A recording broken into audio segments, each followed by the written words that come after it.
Welcome back to the deep dive. Today we're going to do something that feels a little bit dangerous. Yeah. We're going to take a map that I guarantee almost everyone listening has used to navigate their own lives, whether they know it or not. And we're going to ask if that map is actually leading millions of people off a cliff. It is a bit of an archaeological dig today. We aren't just looking at psychology. We're, dusting off the very foundations of how we understand growing up just to see where the cracks are. Exactly. I'm thinking about the identity crisis. Yeah. We've all been there, right? Oh, yeah. That teenage angst, the who am I, where do I fit?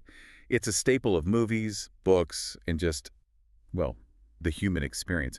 And broadly speaking, we have the famous psychologist Erikson to thank for mapping that out. Right. He gave us the stages of development. He did. And if you've taken a Psych 101 class in, the last 50 years, you have memorized this chart. Trust versus mistrust, identity versus role confusion. It's the gold standard. It really is. It's the baseline for what a healthy human life is supposed to look like. But here's the twist. And it is a massive one. What if that gold standard, the one we use to judge if someone is healthy or developing correctly, is actually a map of a territory that, for millions of people, simply does not exist?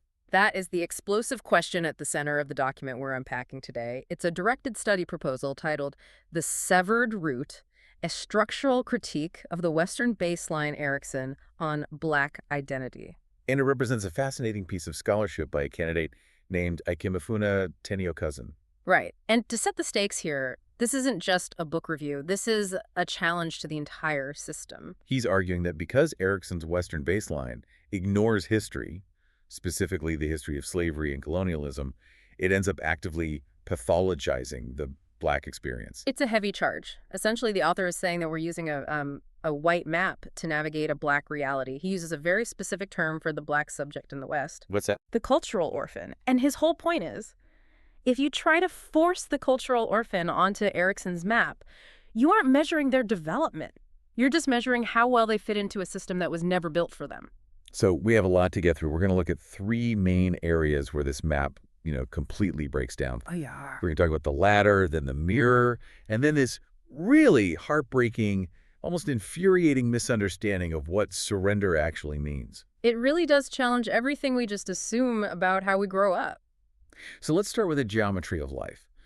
When I look at Erikson's chart, I just see a staircase. You do one thing, you finish it, you move to the next, up and to the right. That is the core concept. It's called the epigenetic ladder. Now, epigenetics sounds super technical, but in this context, it just means that development happens in a sequence. Right, upon a ground plan. Exactly. The assumption is that life is linear. You have a solid foundation, you complete stage 1, say, learning to trust your parents, you wrap it up, put a bow on it, and you step up to stage 2.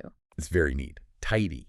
It implies that if you just do the work, you move up. And critically, it implies that there's a solid floor beneath you to stand on.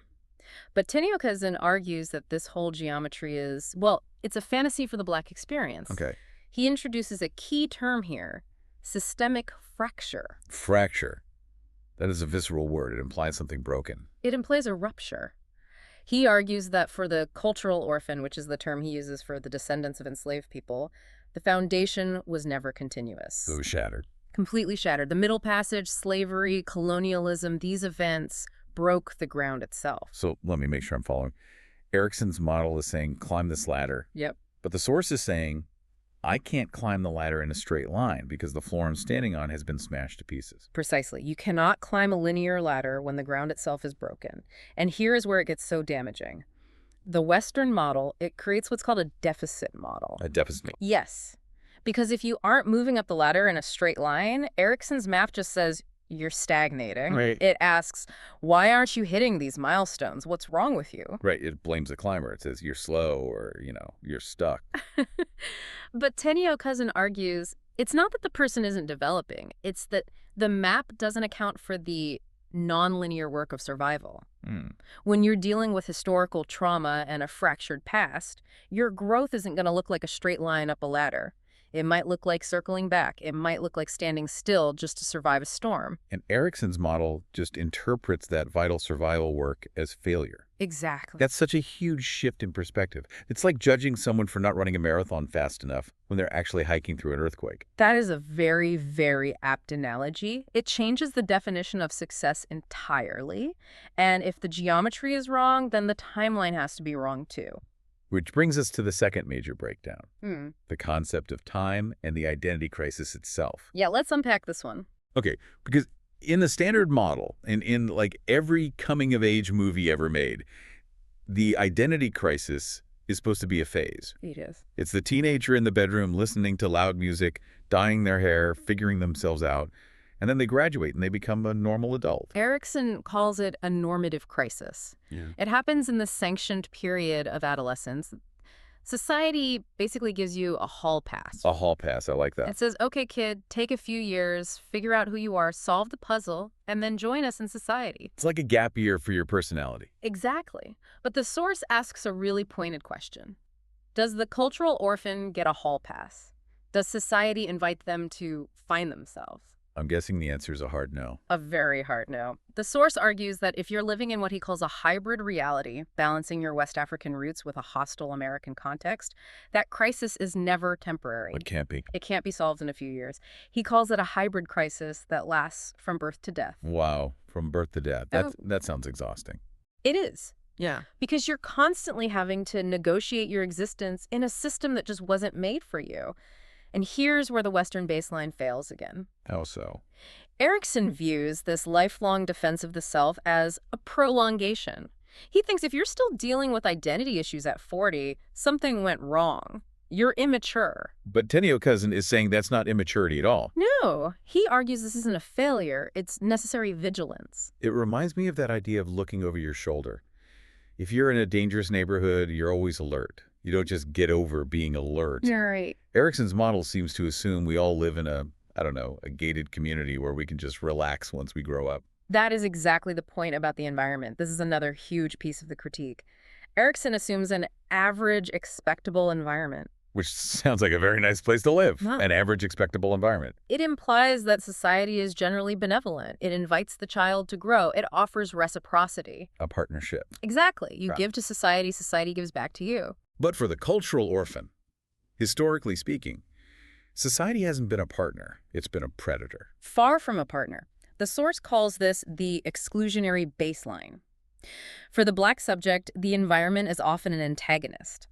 The compact majority white society imposes invisibility or, hostility. So the Western model has no mechanism to explain how someone develops in spite of a hostile environment. None.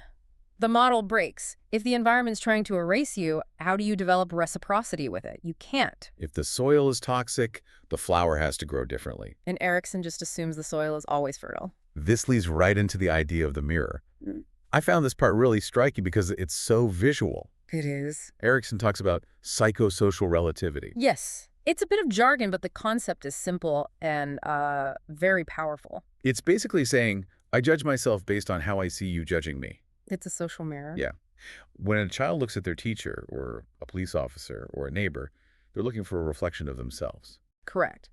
And for a white child in a white society, that mirror usually reflects validation. It says, you belong here. You have a future. You're one of us. But consider the cultural orphan.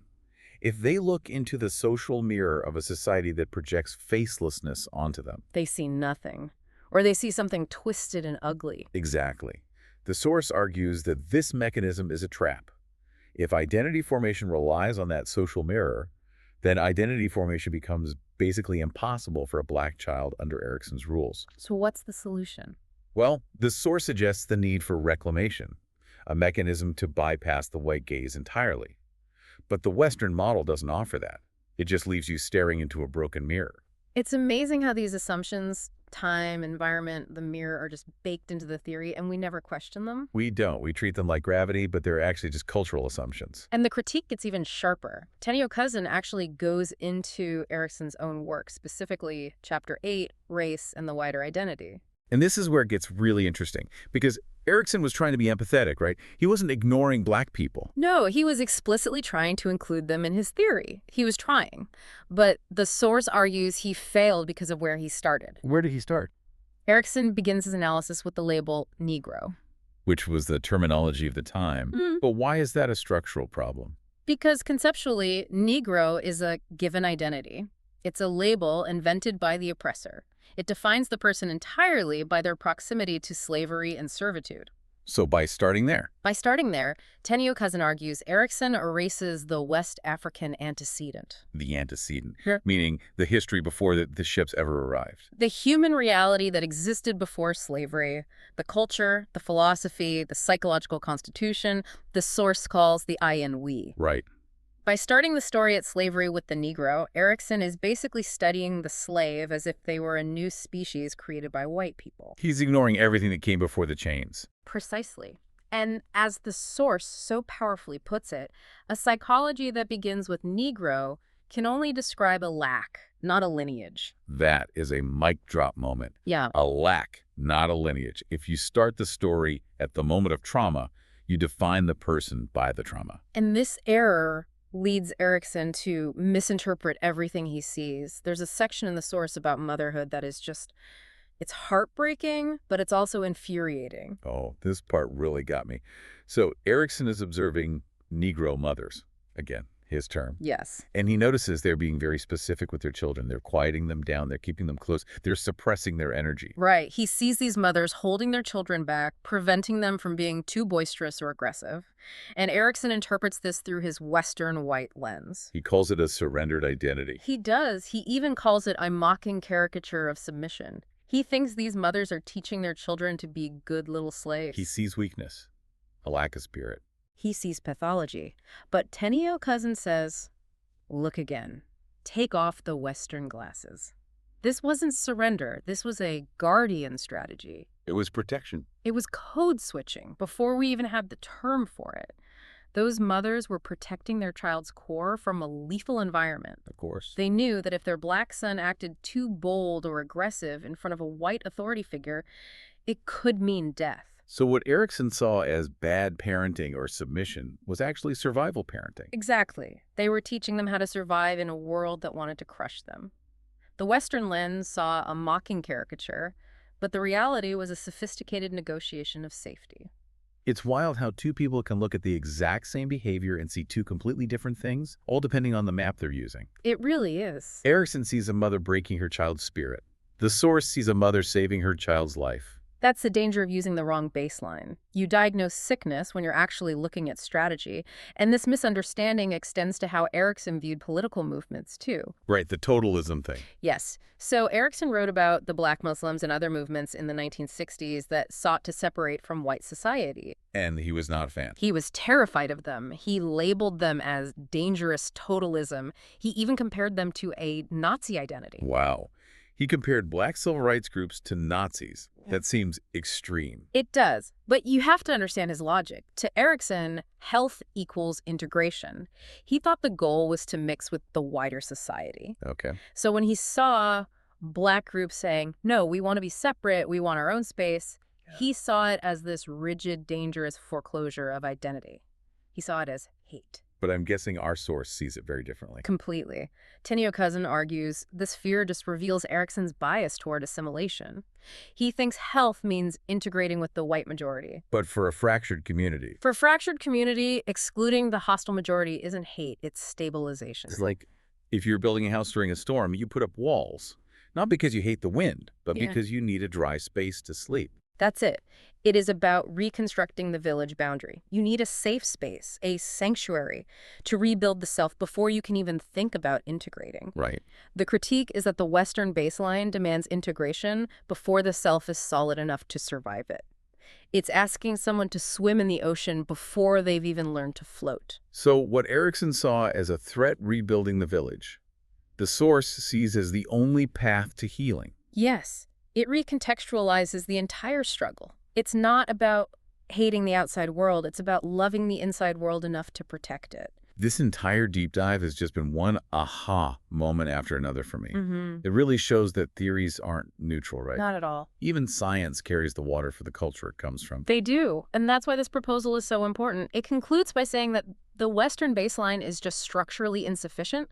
It can't contain the West African and African American experience. It's like trying to run complex new software on an operating system from 1950. It just crashes. Or, to use the source's metaphor, it's trying to force a nonlinear, fractured history into a linear ladder.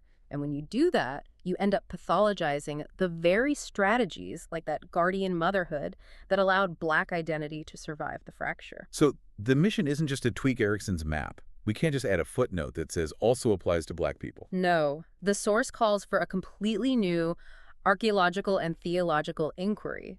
We have to dig deeper than the trauma of slavery to find the root. To find that I and we that predates the fracture. Exactly. I and we. I love that phrase. It sounds so different from the American ideal of I am the captain of my soul. It really is. And that brings us to the takeaway for everyone listening.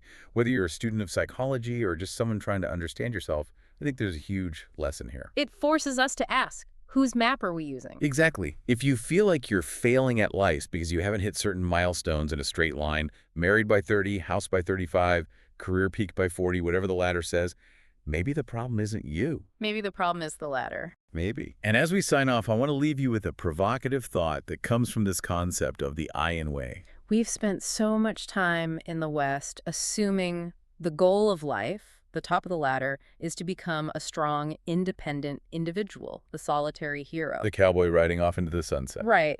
But if we look at the psychology Tenio-Cousin is pointing toward, this ancient communal I and we have to wonder, what have we missed? What's the blind spot? Perhaps the crisis isn't that some people don't fit the ladder. Perhaps the crisis is that the ladder assumes we're all climbing alone. Something to mull over the next time you look in the mirror. Thanks for diving deep with us. We'll catch you next time.